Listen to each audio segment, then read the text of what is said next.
The genesis of terror, the Enfield Poltergeist, when the mundane became malevolent, the summer of 1977 drew to a close, and in the council house at 284 Green Street, Enfield, North London, an ordinary family was about to be thrust into an extraordinary, 2-year nightmare.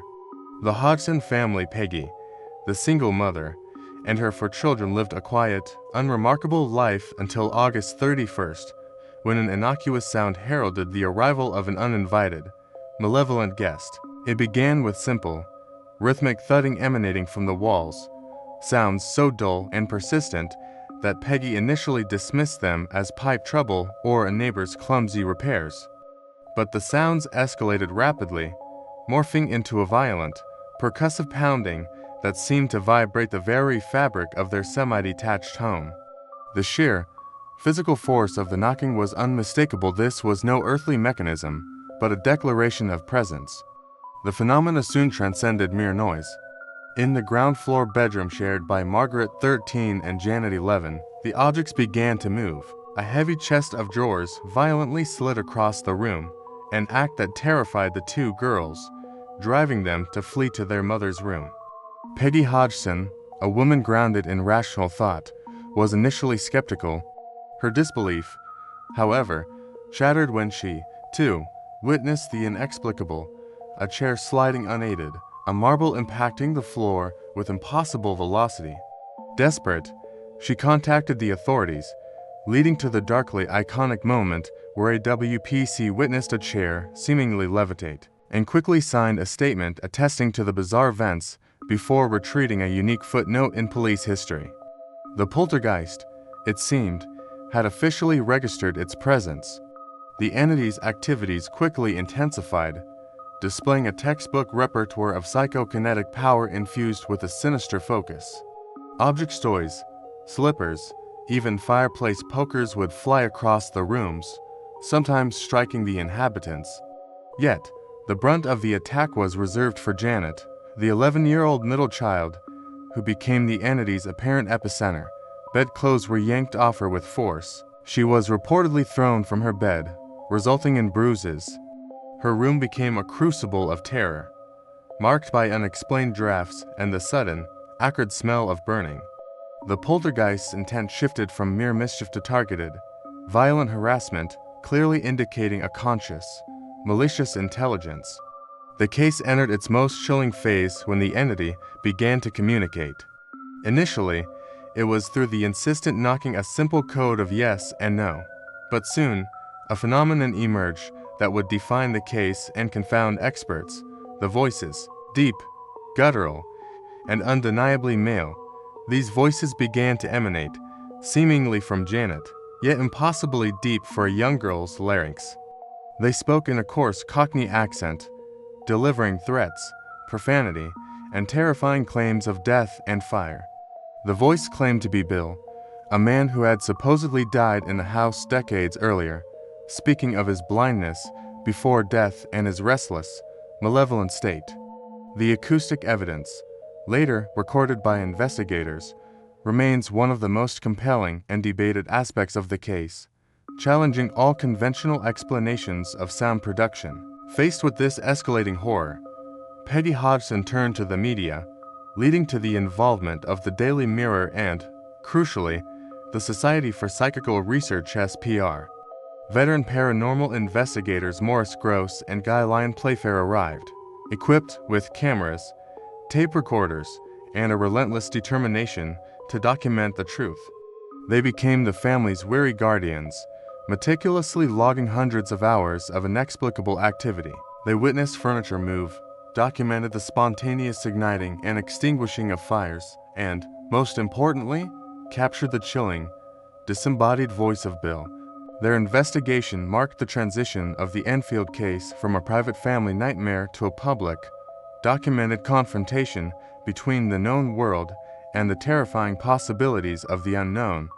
The initial thudding had paved the way for a siege that shattered the illusion of safety at 284 Green Street, setting the stage for a period of intense scrutiny and psychological distress centered almost entirely upon the vulnerable 11-year-old girl.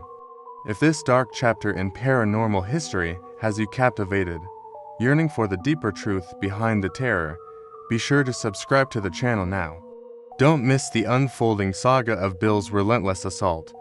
The arrival of SPR investigators Maurice, Grosse, and Lyon Playfair marked the beginning of a rigorous, though ultimately inconclusive, attempt to scientifically document the Enfield phenomena. Grosse, tirelessly committed, established a near-constant vigil in the home, capturing the raw, unpredictable chaos.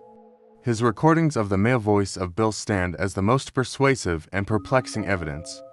This voice, consistently deep and gravelly, often seemed to speak from Janet's mouth while her eyes were closed or she was supposedly in a trance, yet it possessed a register that vocal specialists struggled to attribute to a normal child's larynx. It was a tangible, terrifying signature of the unseen entity.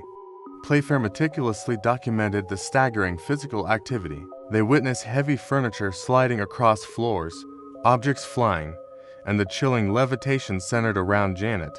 The most famous photograph, captured by Maurice, shows Janet suspended midair above her bed, a powerful, albeit controversial, depiction of the violent activity. While Grosse and Playfair argued that the sheer scale, frequency, and violence of the phenomena often occurring under rigorous observation defied the possibility of a simple hoax, the case was immediately besieged by professional skeptics. Foremost among the critics was the American magician and debunker James Randi. Skeptics seized upon undeniable instances where Janet was caught attempting to trick the investigators using simple stage magic techniques. Janet later admitted to faking some of the less dramatic occurrences. For the skeptical community, these few instances were the conclusive proof that the entire two-year event was a fabrication fueled by an attention-seeking child and sensationalized by gullible investigators and the media. This simple, binary logic dominated public discourse, transforming the investigation into a polarizing debate about juvenile deception versus the reality of the paranormal. However, Grosse and Playfair maintained that the profound physical events they witnessed, the movement of heavy stable objects, the complex pattern of knocking in empty rooms, and the voices that continued even when Janet's mouth was full of water, could not be replicated by a child, or indeed easily by a professional magician. They argued that the immense pressure on Janet, the unwitting star of this public spectacle, likely led her to occasionally perform the activity that the world demanded of her. The psychological toll on the 11-year-old was immense: constant observation, endless questioning, and ridicule in the press. Her academic performance suffered, and her normal life evaporated, replaced by a permanent state of trauma and surveillance. The most disturbing incidents revolved around Janet's apparent possession. She would frequently lapse into a trance-like state, her face contorted, from which the guttural voice of Bill would emerge. The dialogue was always menacing, threatening harm and demanding the family leave. This terrifying phase of the case attracted the attention of American demonologists Ed and Lorraine Warren in 1978. Though their involvement was brief, their sensational declaration that the case involved a powerful demonic entity further inflamed the media and added a layer of grave theological significance to the ordeal. Though this explanation was treated cautiously by the SPR investigators, who favored a poltergeist psychokinetic explanation tied to the adolescents. Throughout the peak of the activity, 284 Green Street was a frustrating anomaly, a place where objective truth seemed impossible to capture, yet where inexplicable violence was a daily reality. The physical evidence, the sudden cold spots, the smells, the self-extinguishing fires accumulated alongside the chilling audio testimony. The case became a crucible where scientific rigor battled with the frustrating, elusive nature of an intelligence that seemed to thrive on the observer's doubt and the media's attention. The overwhelming evidence of phenomena witnessed by multiple, independent sources stood in stark contradiction to the undeniable instances of childish. The knocks grew infrequent, the voices quieted, and the furniture stayed put. The common theory held by SPR investigators was that the phenomena likely rooted in the intense psychokinetic energy of adolescent angst and family stress. Faded as Janet neared the end of puberty and the intense media spotlight began to dim. For the Hodgson family, this gradual withdrawal was an immense relief, allowing them to finally begin the painful process of reclaiming their shattered lives. However, the core, terrifying questions remain unanswered. What was the origin of the deep, aggressive voice that claimed to be Bill? How did a piece of heavy slate fly across a room, an act requiring immense force? And why was a family singled out for such prolonged and relentless terror? The recordings, the photographs, and the sworn testimonies guarantee that the Enfield Poltergeist will forever hold a place in history, an enduring mystery, a point of rupture where the rational world was violently confronted by the possibility of the unknown. The case inspired numerous cultural works, including the heavily fictionalized The Conjuring 2, ensuring that the story of the Hodgson family and the chilling voice of Bill will continue to unsettle audiences for generations. The silence at 284 Green Street today is a fragile piece, forever overshadowed by the memory of the inexplicable violence that once reigned there. This chilling exploration into the Enfield Poltergeist has come to an end. I sincerely thank you for joining me on this deep dive into the shadows of 284 Green Street. If this terrifying true story held you captive and left you questioning the boundaries of our reality, please take a moment to give this video a like, follow the channel to continue our journey into the unknown, and, most importantly, subscribe now to become part of our community. Thank you, and may your nights be quiet.